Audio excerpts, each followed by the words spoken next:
مونږ وایو چې ما سره د ماشومان غوندې چلند مه کوه، نو دوی بیا په انګلیسي کې داسې وایي Don't treat me like a child. Don't treat me like a child. ما سره د ماشومان غوندې چلند مه کوه. لکه یو څوک چې ناپوهه وي د ماشومان غوندې خوی کوي، بیا ورته موږ وایو Don't treat me like a child. ما سره د ماشومان غوندې خوی مه کوه. Do whatever you want. څه چې غواړې هغه کوه. ځینې وخت کې یعنې موږ د غوسې نه یو چا ته وایو که نه چې څه دې زړه غواړي هغه کوه. Do whatever you want. څه چې غواړې هغه کوه.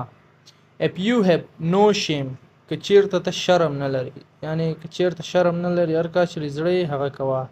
If you have no shame. که ته شرم نه لري. مونږ وایو چې څه چې تقدیر وي هماغه به کېږي. نو داسې په انګلیسي کې څنګه وایو What's meant to be will be. What's meant to be will be. څه چې تقدیر وي هماغه به کېږي. مونږ وایو چې ته د هیڅ شیم نه، ته د 1 روپۍ سړی هم نه.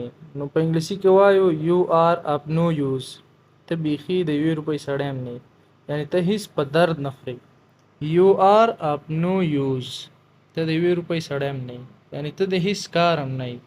Don't mumble. بنګېږه مه. لکه څوک چې بنګ کوي موږ ورته وایو Don't mumble. بنګېږه مه. Speak up. په لوړ غږ خبرې کوه. Speak up. په لوړ غږ خبرې کوه. I can't hear you. زه ستا غږ نه اورم. I can't hear you. زه ستا غږ نه اورم.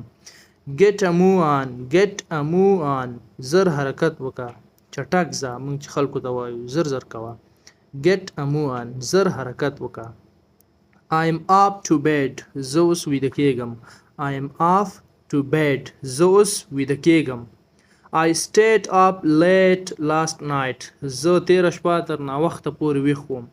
لکه ځینې وخت کې مونږ د شپې تر ناوخته ویښ یو، بیا یو چا ته وایو چې زه د شپې ناوخته پورې ویښ وم.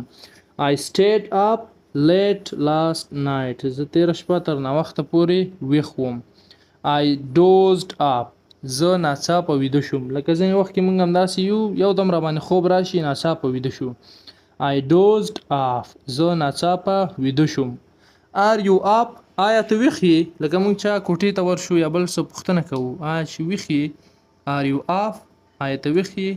Are you up. آیا ته ویښ یې؟